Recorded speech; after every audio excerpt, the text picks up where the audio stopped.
নমস্কার। শুরু করছি আজকের সাহিত্য সভা। বিষয় স্মরণে অধ্যাপক শ্রী জাহ্নবী কুমার চক্রবর্তী। জাহ্নবী কুমার চক্রবর্তীর জন্ম 1916 সালে 27 ডিসেম্বর। বাংলা সাহিত্যের অধ্যাপক, সাহিত্য সাধক, সহৃদয়, পরিচ্ছন্ন ও সাংস্কৃতিক মনোসম্পন্ন এক মানুষকে নিয়েই আজকের সাহিত্য সভার আলোচনা ও শ্রদ্ধা জ্ঞাপনের উদ্দেশ্যে আমরা মিলিত হয়েছি। আজকের এই সভায় প্রধান বক্তা হিসাবে আমরা পেয়েছি শ্রীমতী অরিত্রী দেকে, যার বাংলা ভাষা ও সাহিত্য নিয়ে পড়াশুনো যাদবপুর বিশ্ববিদ্যালয়। বর্তমানে তিনি একজন গবেষক। জাহ্নবী কুমারের সাহিত্যগুণ সম্পর্কে যার অকৃত্রিম আগ্রহ আমাদের বিশেষ নজর কেড়েছে, এই কারণেই তাকেই আমরা বিশেষ বক্তা হিসাবে আজকের সভায় হাজির করতে পেরে বিশেষ সম্মানিত বোধ করছি। সঙ্গে হাজির থাকছেন শ্রী রণেন্দ্র কিশোর গুহ, যিনি দীর্ঘ 3 দশক ধরে জাহ্নবী কুমারের সাহিত্য সাধনার ধারায় নিজেকে জড়িয়ে রেখেছেন। প্রধানত চুনিলাল দাশগুপ্ত ও জাহ্নবী কুমার চক্রবর্তী সৃষ্ট গড়িয়া পূর্ণিমা সম্মিলনীর একনিষ্ঠ সহযোগী ও সম্পাদক হিসাবে যার নাম আমরা গর্বের সঙ্গে উচ্চারণ করতে পারি। সম্পর্কে আমি জাহ্নবী কুমার চক্রবর্তীর পৌত্র, গড়িয়া পুস্তক বিপণী কেন্দ্রের প্রধান কর্মকর্তা। আজকের আলোচনা সভার আয়োজন করে দাদুর আশীর্বাদ প্রার্থনা করি, কর্মজীবনে সিদ্ধি ও ঋদ্ধি লাভে অগ্রসর হতে পারি। প্রসঙ্গত দাদুর কর্মজীবনে সামান্য কিছু সংকেত দেওয়ার চেষ্টা করি। অধুনা বাংলাদেশের ময়মনসিংহের টাঙ্গাইল মহকুমায় কুটুরিয়ায় জন্ম। গৃহে চতুষ্পাটির পরিবেশে মানুষ।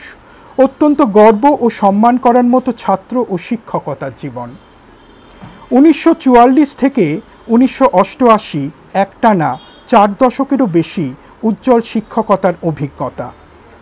ঢাকার ইসলামিক ইন্টার কলেজ, টাঙ্গাইলের কুমুদিনী কলেজ, ময়মনসিংহের মৃত্যুঞ্জয় স্কুলের শিক্ষকতা এবং পরে Kolkata city college, Rammohan college এবং কলকাতা বিশ্ববিদ্যালয় কৃতিত্বের সঙ্গে শিক্ষকতা ও পরবর্তী সময় যাদবপুরের জাতীয় শিক্ষা পরিষদে জাতীয় অভিধানের পরিদর্শক হিসাবে কাজ করা তাঁর কর্মময় শিক্ষক জীবনের কিছু স্বাক্ষর। বিশেষ সম্মান ও সম্বর্ধনা লাভ করেছেন টাঙ্গাইল সম্মিলনী, অখিল ভারতী বঙ্গ সংস্কৃতি সম্মেলন, শ্রীগুরু সংঘ, গড়িয়া মিতালি সংঘ, বিধানপল্লী পাঠচক্র, আজাদ হিন্দ পাঠাগার, নাকতলা শক্তি সংঘ, বিবেক ভারতী, অন্যান্য নানা সংগঠন থেকে। বক্তৃতা দিয়েছেন কলকাতা বিশ্ববিদ্যালয়, বিশ্বভারতী, উত্তরবঙ্গ, যাদবপুর, মণিপুর ও ডিব্রুগড় সাহিত্য একাডেমির সভায়। রবীন্দ্রভারতীতেও তিনি আহুত হয়েছেন বিশেষ বক্তৃতা দেওয়ার জন্য। জাহ্নবী কুমার চক্রবর্তীর প্রকাশিত সাহিত্য গ্রন্থের মধ্যে কতিপয় গ্রন্থের সন্ধান পাওয়া যায়। তার বিপুল সাহিত্য কীর্তিকে জানার সুযোগ তেমনভাবে পাইনি। অধ্যাপক শ্রী দেবাশিস চক্রবর্তীর সৌজন্যে তার কিছু পুস্তক ও স্মারক সংখ্যার সন্ধান পাওয়া যায়, যার একটি সাধারণ শ্রেণী বিভাজন আমরা করতে পেরেছি। 1. মূল গবেষণামূলক রচনা হিসাবে চিহ্নিত করা যায় শাক্ত পদাবলী ও শক্তি সাধনা, প্রাচীন ভারতীয় সাহিত্য ও বাঙালির উত্তরাধিকার 2 খণ্ডে এবং চর্যাগীতির ভূমিকা, এই 3টি আকর গ্রন্থকে। 2. আর্যা সপ্তশতী ও গৌড়বঙ্গ, ছন্দের ওপর লিখিত সাহিত্য দীপিকা, এই 2টি পুস্তক তার অনন্য লেখনীর প্রতিভার স্বাক্ষর বহন করে। 3.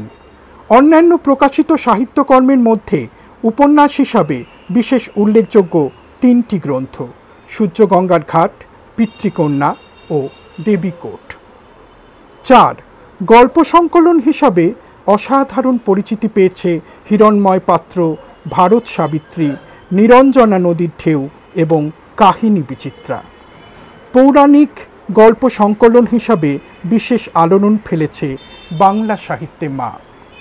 বাংলা সাহিত্যের দিগদর্শন, চৈতন্য ধর্মের স্বরূপ ও রূপান্তর এবং ভূদেব মুখোপাধ্যায় সম্পাদিত সামাজিক প্রবন্ধের ওপর তাঁর আলোচনা পুস্তক। বহু সম্পাদিত পুস্তকের রচয়িতা তিনি। এর মধ্যে উল্লেখযোগ্য বঙ্কিমচন্দ্রের কপালকুণ্ডলা, চন্দ্রশেখর, বিষবৃক্ষ, আর রয়েছে রামায়ণ উত্তরখণ্ড। যৌবনে বেশ কিছু নাটকও তিনি লিখেছেন। এর মধ্যে উল্লেখযোগ্য দেশবন্ধু ও ঝোড়ো হাওয়া।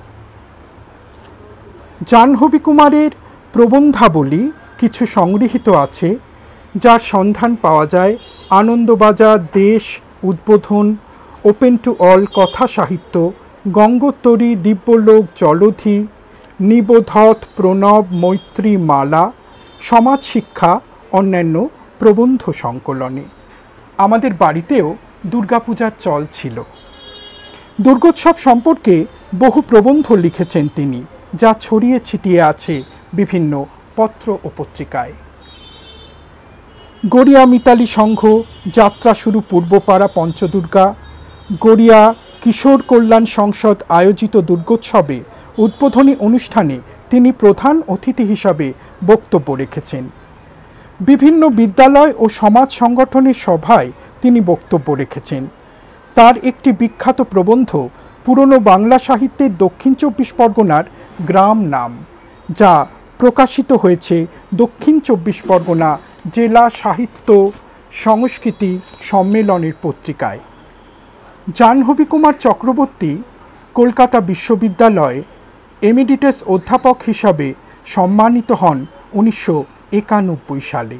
1992 সালে 24 অগস্ট মৃত্যুর পরে যা প্রদত্ত হয়।